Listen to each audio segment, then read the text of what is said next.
Un homme dit à la radio, pour vivre, pour devenir ce que tu as envie d'être, n'aie pas peur, n'aie pas peur, n'aie pas peur. Ça finira par rentrer. Alors je me mets à penser à ça, la peur. Et en y pensant, je ne compte plus le nombre de choses que je n'ai pas faites en raison de cette peur. Cette peur qui parfois se change en angoisse, en anxiété. Et en y pensant, il me vient à l'esprit. Veux-tu que ta vie soit gouvernée par la peur ? Combien d'expériences extraordinaires, de gens formidables et de chemins de vie veux-tu manquer en raison de cette peur ?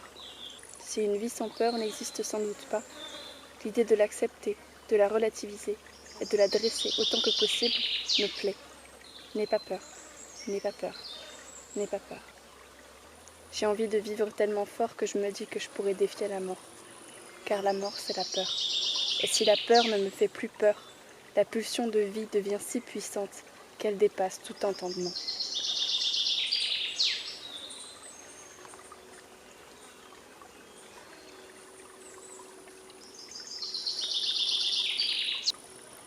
Ça fait longtemps qu'on ne s'est pas vu sur ces ondes. J'espère que tu vas bien. Je suis posée dans une forêt dans le Lot. Je crois que je pourrais difficilement trouver un meilleur cadre pour te revoir. Là, sur le tronc, juste à côté de là où toi tu es posé, il y a un papillon qui a été posé. Il vient de s'envoler, mais il était très chouette. Tout marron avec des taches oranges. Il y a un petit ruisseau qui coule là, jusqu'en bas. Et des grands arbres et de l'ombre. J'espère que c'est un cadre qui te plaira. Je suis posée dans la mousse. Cette mousse où, quand tu marches dessus, t'as l'impression de marcher sur un tapis. Un tapis de nature. C'est une belle journée d'été. Et je suis venue te parler de la peur. Ça me fait bizarre de reprendre, après tellement de temps, sans te parler, sans ces réflexions que j'ai fait 1 à 2 fois par semaine pendant le confinement et que après j'ai arrêté. Parce que j'ai recommencé à vivre. J'ai recommencé à vivre des choses et du coup je me suis posé moins de questions sur l'univers. Et puis en vivant de nouveau des choses, je me suis rendu compte que j'avais envie de confronter ma peur. En fait, j'ai eu ce déclic, comme je te disais au début, en écoutant un homme parler à la radio, qui disait qu'il suffisait de ne pas avoir peur. Et je crois que ça m'a fait une sorte de déclic, parce que de base, je suis quelqu'un d'assez peureux, d'assez anxieux.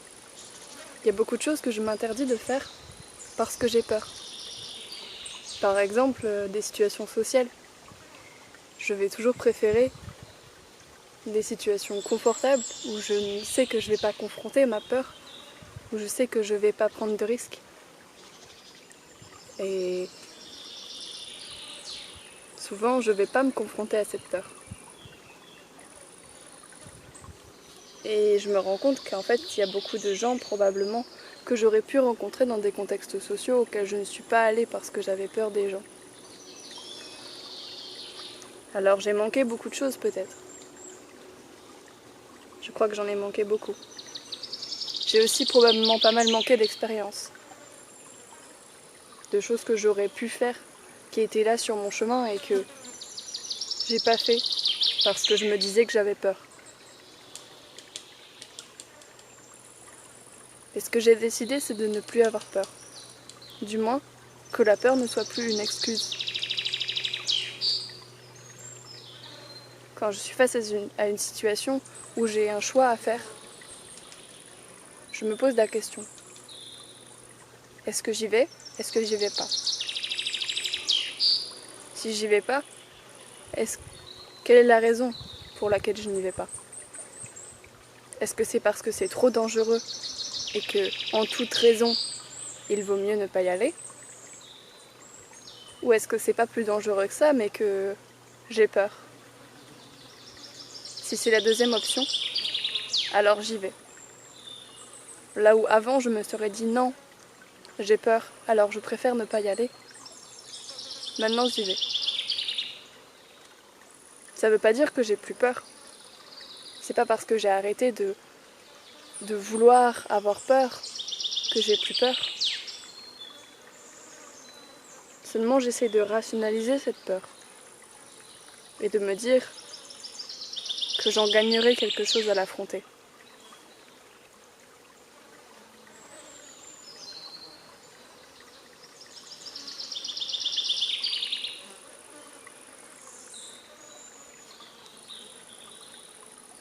Il y a encore plein de blocages que j'ai pas réussi à démêler et le message que je veux te transmettre, c'est que toi aussi, tu peux décider de ne plus avoir peur. Et je dis pas que c'est facile. Je dis juste qu'il faut un déclic. Et pour moi, ça a été cet homme à la radio, mais pour toi, j'ai comme modeste ambition que ce soit peut-être cette vidéo qui te fasse prendre conscience que les choses ne sont pas aussi dangereuses que tu le penses.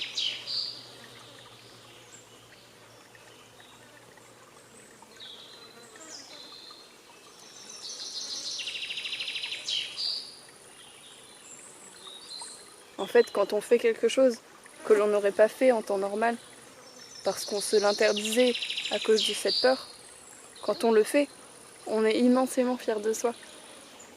Et on se rend compte que c'était pas si compliqué en fait.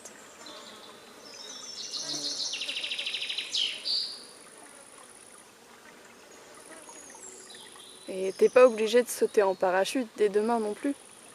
Mais peut-être que juste le fait de rencontrer des gens, ça te fait peur. Alors peut-être que c'est déjà une première étape sur quoi travailler. Ou peut-être que le fait de sortir de chez toi, ça te fait peur. Ou le fait de partir en voyage seul. Ce genre de choses, même si c'est tout proche de chez toi. Peut-être que tu peux essayer de te dire qu'est-ce que tu aurais à y gagner si en fait tu oubliais cette peur. Si tu te disais que la peur n'est pas un motif valide pour ne pas faire les choses. Qu'est-ce que tu aurais à y gagner à dépasser cette peur? Parce qu'au final, si tu as peur de faire les choses, peut-être que pendant de longues années, tu vas manquer beaucoup de choses et tu vas t'interdire des choses et ce serait quand même bête de les regretter.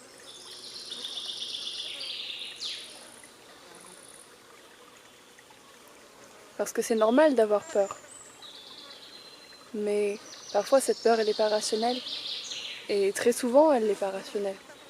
Alors le truc c'est juste de remettre chaque chose dans son contexte et te dire est-ce que tu risques vraiment quelque chose ou pas. Et si ça risque rien, alors fonce. T'es pas obligé de mener une vie où tu affronteras tes peurs tous les jours non plus. Ça peut passer par des petites choses. Je sais pas de quoi tu as peur, mais te confronter justement à ces petites choses qui te font peur ou qui te génèrent un peu d'angoisse. Peut-être que les affronter tout petit bout par petit bout, tu arriveras à les surmonter et à te dire qu'en fait tu t'en faisais peut-être une montagne pour pas grand-chose. Moi c'est ce que j'essaye de faire actuellement parce que j'ai assez peur de rencontrer des gens et de discuter avec les gens parce que je sais pas toujours très bien faire. Je sais pas toujours nourrir une conversation. J'ai peur que les gens ne comprennent pas mon silence ou ma manière de m'exprimer. Alors j'ai peur de beaucoup de situations sociales. Et jusqu'à aujourd'hui, et même encore aujourd'hui, je refusais beaucoup de ces situations où je devais me confronter aux gens et aux conversations.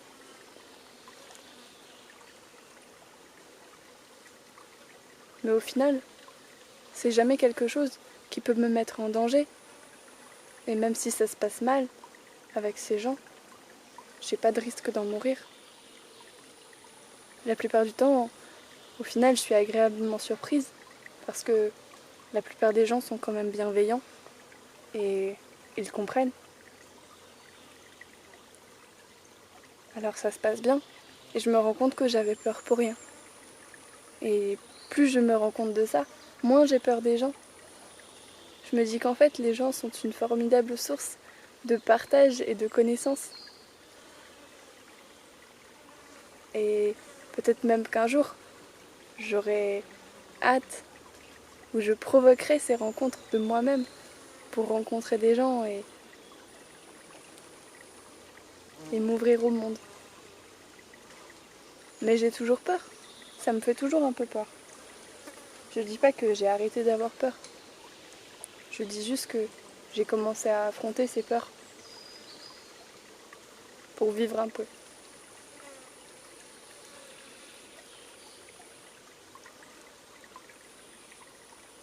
C'est juste de la technique d'auto-persuasion qui dit que ça va bien se passer. N'aie pas peur, n'aie pas peur, n'aie pas peur, n'aie pas peur.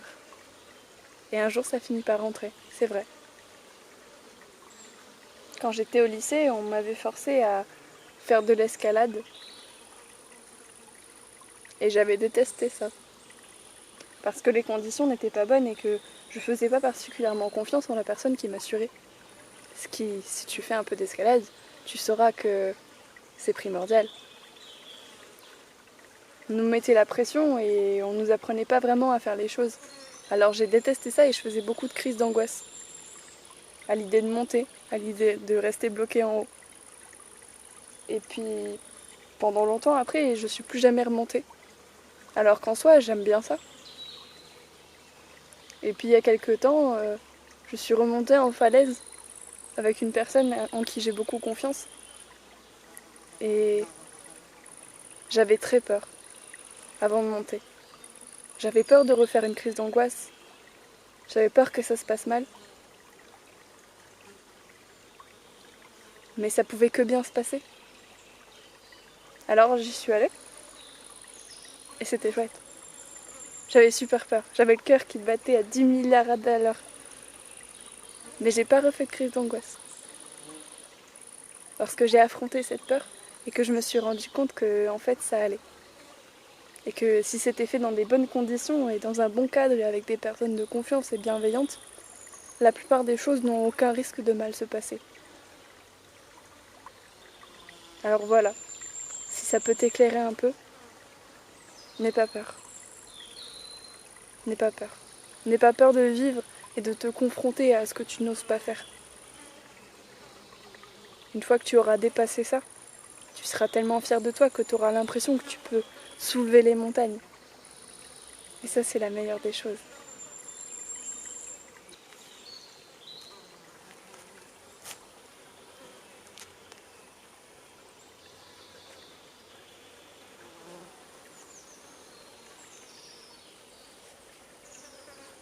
Affronter ses peurs, c'est pas forcément sauter dans un ravin sans assurage.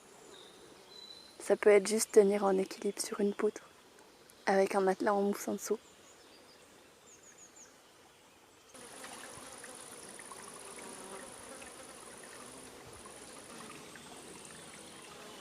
Et tu sais, c'est drôle, parce que j'avais peur de te faire cette vidéo. Du coup, j'ai beaucoup tardé à te la faire. Et finalement, je me suis rappelée et je me suis lancée. Et ça fait du bien.